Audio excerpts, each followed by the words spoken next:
¿Qué tal, chicos? Buenos días, bienvenidos al día 436. Yo ya sé que esto se ha hecho costumbre, tener que leer, pero de verdad, lo leo hace 10 segundos y me olvido. Pero bueno, bienvenidos a un día más de devocionales en tiempos de pandemia. Gracias a Dios estamos aquí, seguimos estudiando y meditando en la palabra de Dios, y el día de hoy nos toca una cita en Hechos, en la continuación de un evento bastante inaudito y para nuestros tiempos impensable.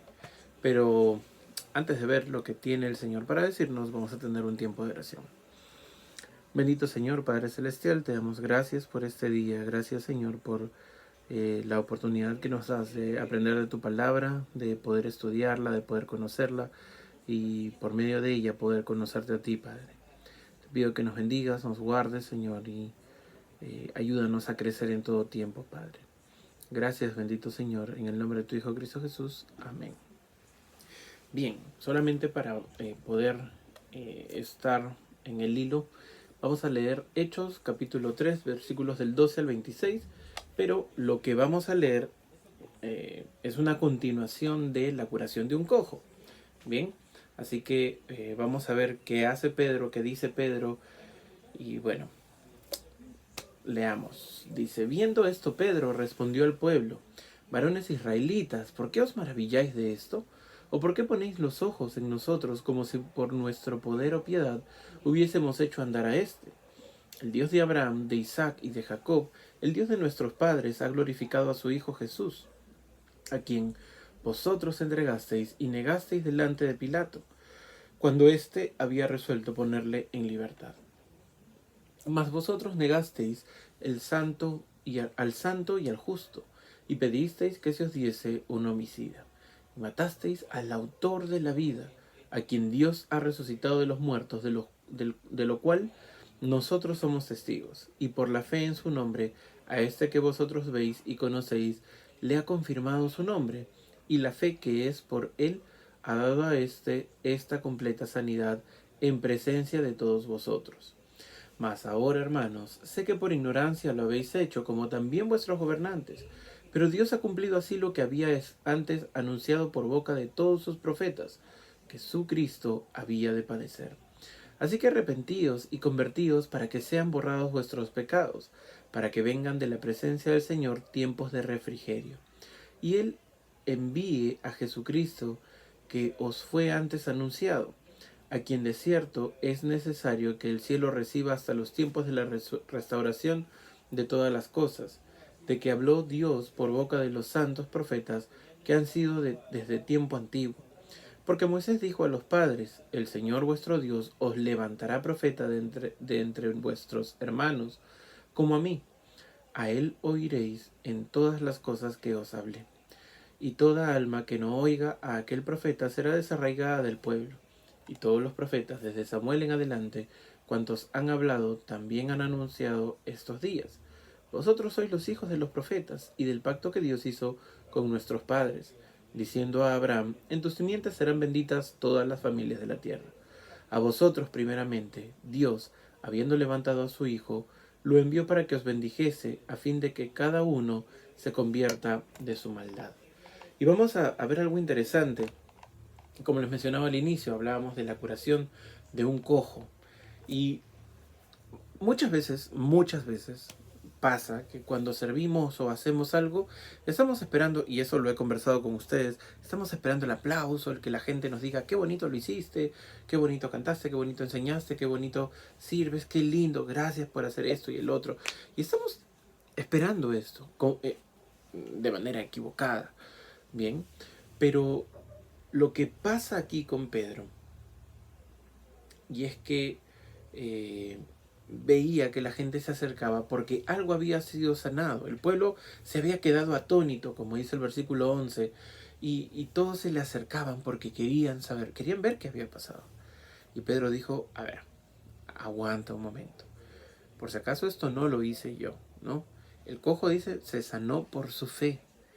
Esto no es por mi poder o por algo que yo haya decidido. Esto es parte de la misericordia de Dios. ¿Qué Dios? El Dios de Abraham, de Isaac y de Jacob, el Dios de nuestros padres, quien ha glorificado a su Hijo Jesús, a quien vosotros entregasteis y negasteis delante de Pilato. Ese mismo Dios que ustedes rechazaron es aquel que ha salvado a este cojo por su fe. Sin embargo, ustedes, y más adelante lo menciona, ¿no? Quizá por error, por equivocación o por ignorancia, ustedes le han rechazado. Pero este es el Dios del cual sus padres hicieron pacto, ¿no? Y vamos a ver en el versículo 19 algo interesante. Dice, así que arrepentíos y convertíos para que sean borrados vuestros pecados, para que vengan de la presencia del Señor tiempos de refrigerio. ¿A qué se refiere con tiempos de refrigerio? ¿Qué quiso decir con este término, ¿no? El versículo 21 nos da una respuesta y era una referencia a la restauración de todas las cosas. Y dice, aquí en desierto es necesario que el cielo reciba hasta los tiempos de la restauración de todas las cosas, de que habló Dios por boca de sus santos profetas que han sido desde tiempo antiguo. Entonces se estaba esperando, por así decir, la segunda venida. Sin embargo, este pueblo no creía, seguía rechazando incluso a Jesús después de su muerte, después de su resurrección. Y Pedro les dice, bueno, ok, se equivocaron, ¿no? Se equivocaron, es entendible, pero aún están a tiempo de que ustedes se arrepientan. Y si ustedes, dice, se arrepienten, el Señor los va a levantar, ¿sí? Ustedes tienen que creer, el tiempo va a llegar. Y dice, a vuestro Dios, perdón, a vosotros primeramente, Dios habiendo levantado a su Hijo, lo envió para que os bendijese, a fin de que cada uno se convierta de su maldad. Pedro le seguía predicando. Pedro aprovechaba cualquier oportunidad, al igual que Pablo, ¿no? Pablo estaba encarcelado y él decía, un ratito, tengo unas palabras que decir, y empezaba a predicar. Y lo mismo con Pedro. Pedro había sido el utensilio, había sido el medio para que un milagro sucediera. Y él le da la gloria a Dios y pide que el pueblo se convierta, se arrepienta. Y les dice, yo no hago esto, lo hace el Señor. ¿Qué Señor? ¿Por qué siguen esperando a alguien que ya envió a su Hijo? ¿No? ¿Por qué siguen esperando a que exista alguien si Dios ya lo envió y tuvo que padecer por como estaba escrito? Eso ya estaba en la profecía. Y sí, en la profecía había padecimiento. Pero qué pena, ¿no? Que haya sido por su propio pueblo. Que hayan sido los hijos del pacto. Muchas veces nosotros seguimos negando a Dios, siendo nosotros hijos de Dios. Le rechazamos en alguna conversación con amigos.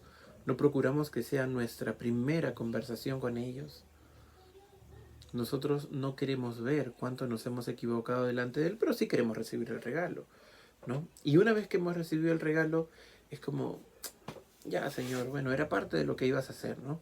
Señor, tú ya sabes qué cosas van a suceder, tú lo conoces todo, ya los profetas hablaron de ti, tú ya conoces qué es lo que va a pasar, entonces, si al final ya sabes qué va a pasar, voy a hacer lo que quiera, ¿no? A veces estamos equivocados pensando que Dios tiene el verdadero control de absolutamente todas las cosas. Y no divaguemos en eso, concentrémonos. Incluso el Señor sabe lo que vas a hacer, entonces procura que lo que hagas, aún sabiendo que Dios lo sabe, sea agradable, sea para su gloria. No seamos como el pueblo que entregó a Jesús, que negó al santo, al justo, y que a cambio del santo pidieron a un homicida, ¿no? Y esto es, bueno, todo un tema ahí cuando la gente pide que aún así crucifiquen a Jesús y liberen a Barrabás. Dice el versículo 17, mas ahora, hermanos, sé que por ignorancia lo habéis hecho, como también vuestros gobernantes, pero Dios ha cumplido así lo que antes había anunciado. El Señor sabía que el pueblo le iba a rechazar. El Señor sabe tus pecados, el Señor sabe lo que vas a hacer. Y aún sabiendo que el Señor sabe, ¿por qué lo seguimos haciendo? No es que las cosas van a cambiar en los planes de Dios porque tú estás haciendo otras cosas, sino que realmente nos vamos a acomodar a su voluntad. Es difícil morir el pecado, es muy difícil, pero no menospreciemos la importancia de nuestras decisiones, porque Dios conoce el resultado. La responsabilidad de nuestras decisiones no se va a ver disminuida por su soberanía. No vamos a decir, Señor, tú sabías, Señor, tú permitiste. No. Nosotros tenemos que aprender a decidir a hacer la voluntad de Dios. Chicos, pensemos, analicemos, meditemos en cuál es la verdadera voluntad de Dios y en adelante procuremos cumplirla. ¿Cómo lo hacemos? Atendiendo a su palabra y dándole la gloria en cada paso que demos. Que tengan un excelente día, que Dios los guarde y meditemos en esto. Absolutamente toda la gloria es para nuestro Señor. Cuídense mucho.